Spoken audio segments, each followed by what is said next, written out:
Jérôme Fourquet, que dit ce sondage? Quel est son message? Il y a deux messages principaux. Le premier, c'est que une grande majorité des Français, à savoir deux tiers d'entre eux, se montrent attachés au fait que les parents puissent choisir librement l'école de leurs enfants. Entre une école publique et une école privée sous contrat, 67% des Français se déclarent attachés à ce principe, contre 22% qui n'y sont pas attachés. Hmm. On va revenir dans le détail sur ensuite quelles sont les catégories de la population qui sont plus attachées à ce principe du libre choix pour l'école de ses enfants. Mais le deuxième enseignement de ce sondage, c'est que si ce principe de liberté, une société de liberté, notamment en matière éducative, demeure très ancré dans la société française, en même temps, les Français considèrent majoritairement que l'école privée, essentiellement catholique, sous contrat, Hmm. se doit de proposer un enseignement qui est similaire à celui qui est enseigné dans les écoles publiques. On voit par exemple que 53% des Français ne trouvent pas justifié que l'école catholique sous contrat adapte les cours d'éducation à la vie Hmm. affective, relationnelle et sexuelle à sa vision chrétienne de l'homme. 53% des Français y sont opposés ou ne trouvent Et, pas ça justifié, contre seulement 29% qui le trouvent. Donc oui à la liberté de choix de l'école, mais à partir du moment où cette école privée, dans sa grande majorité, est sous contrat, on attend à ce que les programmes soient quasiment les mêmes que ceux qui sont proposés dans l'enseignement public. Et Jérôme Fourquet, on va parler aussi des temps spirituels dans cette interview. Simplement, Tout à si fait. je synthétise ce que vous nous dites là, ça veut dire qu'en fait, ce que les personnes viennent chercher dans l'école catholique et dans l'école privée sous contrat, c'est une forme d'exigence, ce qu'on ne trouve pas dans l'enseignement public, selon certains, de rigueur intellectuelle, mais pas tant le volet spirituel.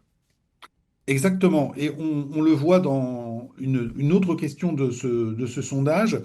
Quand on demande aux Français est-ce qu'on trouverait justifié ou pas que des temps spirituels soient proposés sur le temps scolaire dans les établissements catholiques sous contrat, 39% des Français trouveraient ça justifié contre 45% qui ne le trouveraient pas justifié.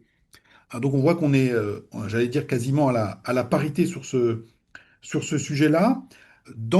Parmi les Français dont les enfants sont scolarisés dans ce type d'établissement, 79% sont favorables à cette proposition de temps spirituel. Et dans le public, on est beaucoup partagé. Mais ce qui est intéressant, vous voyez, sur cette question, c'est que c'est le terme qu'on a choisi, c'est que on évoque le fait que ces temps spirituels soient proposés. Et donc, on est encore une fois dans le principe de liberté, de libre choix, c'est-à-dire qu'il ne faut, dès qu'on est sur de la contrainte ou de l'imposition, vous avez une majorité de la population qui se déclare contre. On se rappelle évidemment des grandes manifestations pour l'école libre qui avaient été organisées. Aujourd'hui, ce que dit ce sondage, et c'est assez intéressant, c'est que dans toutes les catégories de la population, peu importe le vote politique ou peu importe l'âge, une majorité des Français, plus de 50%, souhaitent le libre choix, c'est ça, Jérôme Fourquet?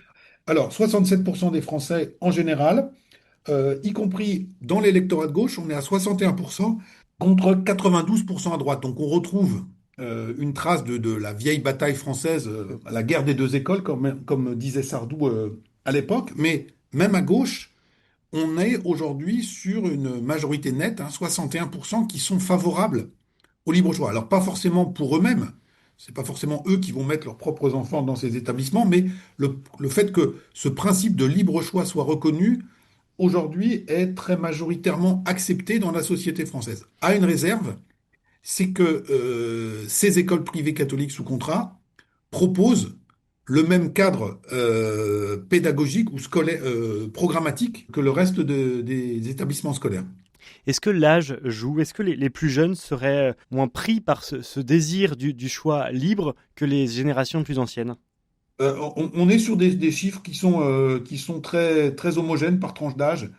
On a 63% des moins de 35 ans qui sont favorables, qui sont attachés à ce principe, 68% des 35-49 ans, et puis 72% des 65 ans et plus. Donc il y a un petit différentiel, mais vous voyez que même dans les générations les plus jeunes, cette possibilité de choisir l'école pour Hmm. ses enfants est massivement reconnue. Et quand je dis, hein, 67% des Français y sont attachés, il ne faut pas y voir que 33% ils ne seraient pas attachés. Il n'y en a que 22% qui ne sont pas attachés à ce Hmm. principe, 11% étant sans opinion. Hein, donc si on fait la balance attaché versus pas attaché, on est à 67% contre 22%. Donc encore une fois, je me répète, hein, ce principe de libre choix Hmm. est aujourd'hui très profondément ancré dans la société, quelle que soit l'appartenance politique, quel que soit le fait aussi qu'on soit soi-même parent d'enfants scolarisés dans le privé. Alors eux, ils sont favorables à 96%, j'allais dire, ils plaident pour leur paroisse, si vous me permettez l'expression, mais y compris parmi les parents d'enfants scolarisés dans le public, on a 65% qui sont favorables à ce que les autres aient le Ouais. choix de pouvoir scolariser leurs enfants ailleurs. Il y a un point qui m'étonne, Jérôme Fourquet, dans ce que vous nous dites, c'est que Jean-Luc Mélenchon a réveillé un petit peu cette guerre des deux écoles qui, depuis les années 80-90, avait cessé d'être un sujet central. Il l'a réveillé en luttant contre l'enseignement catholique en particulier. Et pour autant, ce qu'on apprend dans ce sondage, c'est qu'en fait, ces électeurs sont plutôt attachés au libre choix. Oui, oui, alors aujourd'hui, effectivement, là, on voit qu'il y a quand même un différentiel partisan, hein. La gauche est moins favorable que la droite. Mais si tant est que cette guerre scolaire ou ce conflit scolaire vienne à être réveillé en France, on en a vu, j'allais dire, une illustration au moment de la polémique qui avait touché l'éphémère ministre de l'Éducation, Madame Oudéa Castéra, sur la scolarisation de ses enfants dans un prestigieux établissement privé de la capitale. On voyait qu'aujourd'hui, ce qui irritait une partie de la population sur l'existence d'un système scolaire dual n'était plus structuré par le conflit religieux contre laïque, comme ça a été historiquement le cas en France, mais selon une grille de lecture qui serait plus anglo-saxonne, avec un système scolaire à deux vitesses, un enseignement public qui serait perçu de qualité assez dégradée, et un enseignement privé qui serait plus élitiste, financièrement parlant en termes d'accès, et qui serait réservé à ceux qui auraient les moyens de payer. Et c'était ça en partie c'était cet angle Ouais. d'attaque qui avait été retenu dans la polémique contre Madame Oudéa Castéra, et pas le fait qu'elle scolarise ses enfants dans un établissement catholique. Donc vous voyez comment la L'opinion. nature Ouais. de l'opposition, si elle venait à être réveillée, est en train d'être changée. Mais Jérôme Fourquet, cette vision, elle est un petit peu confortée par les résultats de la question suivante. Donc sur les temps spirituels, ce qu'on constate, c'est qu'en fait, les personnes qui sont en faveur plutôt des établissements catholiques sous contrat ne le sont pas du tout pour l'aspect catholique. En fait, la religion devient secondaire au profit du caractère prestigieux de l'établissement. Alors, caractère soit prestigieux, soit sur les performances éducatives qui peuvent être mesurées sur des indicateurs bien connus des familles, taux de réussite au brevet, taux de mention au bac, etc., etc. Et donc, ce qu'il faut bien voir, c'est qu'aujourd'hui, comme vous l'indiquiez tout à l'heure, le principal ressort du choix de ce type d'établissement n'est plus, comme par le passé, un ressort religieux, spirituel ou politique Hmm. ou philosophique. Et là, on revient sur notre guerre des deux écoles, mais aujourd'hui, c'est plutôt d'abord sur l'ambiance qui existe dans l'établissement, les performances scolaires qui vont être obtenues par cet établissement. Et donc, une bonne partie des parents et des enfants qui sont scolarisés dans ces établissements ne le sont pas en raison de leur appartenance au monde catholique. Est-ce que les parents perçoivent tout de même la dimension religieuse, la dimension spirituelle de l'établissement? Alors, en partie, mais vous voyez que ce qu'on va appeler dans certains établissements les cours de pastorale ou dans d'autres les cours d'éducation religieuse sont plus ou moins facultatifs ou obligatoires. Et quand ils ne sont pas obligatoires, une partie non négligeable des effectifs de l'établissement ne les suit pas. Hein, donc ça montre bien que le critère religieux n'est plus aujourd'hui le critère principal qui fait qu'on va choisir ce type d'établissement. Même si ça peut exister dans certains milieux, dans certaines familles, statistiquement, ce n'est plus le critère principal. Jérôme Fourquet, vous avez fait d'autres études qui ciblent le monde catholique. Je pense à une étude pour l'Observatoire français du catholicisme qui montre aussi la fréquentation très importante des lieux de culte, mais presque comme lieu culturel. Est-ce qu'il y a une forme de présence de la catholicité, du monde catholique, qui s'est totalement appauvri, j'allais dire, qui est presque invisible au profit de ce que ça porte, à savoir la beauté des églises d'une part et d'autre part une bonne réputation des établissements scolaires. Mais le côté spirituel a un peu disparu. Alors, oui, effectivement, on a mené ce type d'enquête qui nous montre que les lieux de culte catholiques demeurent très fréquentés par les Français, mais plus principalement pour aller écouter la messe ou s'y recueillir. Euh, une fois qu'on a dit ça, on voit néanmoins que une part non négligeable de ceux qui fréquentent ces édifices ou ces lieux ne vont pas forcément assister à la messe, mais peuvent néanmoins s'y rendre dans une démarche spirituelle, mais qui n'est plus aussi, j'allais dire, encadrée et formatée qu'elle l'était par le passé. C'est-à-dire que on entre dans ce lieu pas comme on entre dans un musée, pas comme on entre dans un autre édifice de notre patrimoine national, et que pour une part significative de ceux qui y vont, il reste un espèce de, si vous me permettez l'expression, supplément d'âme à ces lieux, et qu'on va allumer une bougie, se recueillir intérieurement, même si on n'est plus dans la démarche très formelle de l'observance d'un rite religieux comme c'était le cas par le passé. Jérôme Fourquet, je vous propose qu'on revienne au résultat de ce sondage donc réalisé pour RCF et Radio Notre-Dame et pour l'hebdomadaire Famille chrétienne sur les Français et l'école catholique. Une des questions posées porte sur le programme EVARS, l'éducation à la vie affective, relationnelle et sexuelle, nouveau programme dévoilé en cette rentrée scolaire par la ministre de l'Éducation, Elisabeth Borne. Comment, dans ce sondage, les Français perçoivent-ils le rapport que devrait avoir l'école catholique avec la mise en œuvre de ces cours d'éducation sexuelle?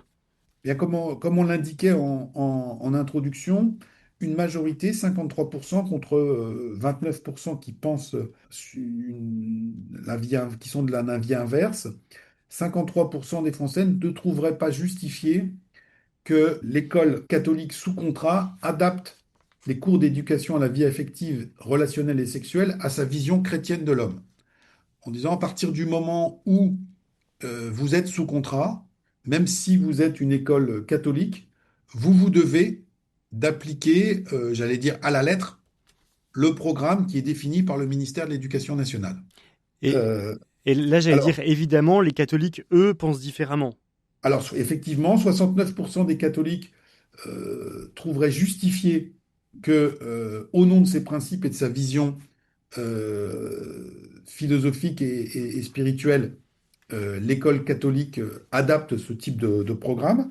Ce qui est intéressant, c'est que c'est le cas aussi de 54% des personnes qui se déclarent d'une autre confession religieuse. Et dans nos échantillons, les gros contingents de ce public sont représentés par les personnes de confession musulmane. Et on se souvient, il y a quelques années, de la mobilisation qui s'était produite contre ce qu'on avait appelé à l'époque les ABCD de l'égalité, qui portaient sur les mêmes sujets, mobilisation qui avait rencontré un certain écho dans les milieux musulmans. Et donc on voit que sur ces sujets un peu sensibles et parfois encore un peu tabous de l'éducation, notamment de l'éducation sexuelle, eh bien on peut avoir une vision assez commune entre les adeptes des différentes grandes religions françaises, enfin, qui sont présentes ici en France. Jérôme Fourquet, sur cette part importante de personnes qui pensent qu'il ne faut pas que les établissements catholiques en particulier adaptent leur programme en vue de leur vision. Pour nos auditeurs, ça peut sembler étonnant, ça peut sembler même contre-intuitif, puisqu'ils se disent, bah, si l'établissement est catholique, ça doit être adapté. Est-ce qu'ils ont conscience, vous pensez, les personnes, le grand public, est-ce que le grand public a conscience de la vision anthropologique, de la vision de l'homme que portent les établissements catholiques? Est-ce que vous pensez Alors, que... mais c'est ce qu'on disait tout à l'heure, c'est-à-dire que à partir du moment où ces établissements sont sous contrat, que les enseignants sont payés par l'Éducation nationale, qu'il y a un contrat qui lie l'établissement avec le ministère de l'Éducation, que les programmes sont identiques à ceux qui sont dispensés dans l'enseignement public, euh, la dimension spirituelle et religieuse et l'identité religieuse de l'établissement s'efface quelque peu. Et donc, on voit également, je l'ai dit, comment une part significative des familles qui envoient leurs enfants dans ces établissements ne les y envoient pas pour qu'ils bénéficient de cette éducation ou de cette orientation religieuse, mais pour d'autres raisons. Et donc, si, encore une fois, l'existence de ces établissements privés catholiques sous contrat n'est absolument plus remis en cause dans la société française contemporaine, ce qui est la bonne nouvelle pour ce milieu, là où les choses sont plus compliquées, c'est que euh, cette existence n'est plus remise en cause parce que la spécificité même identitaire de ces établissements n'est plus aussi évidente qu'elle ne l'était par le passé. Ce qui pose Et donc, si vous voulez, c'est un peu le revers de la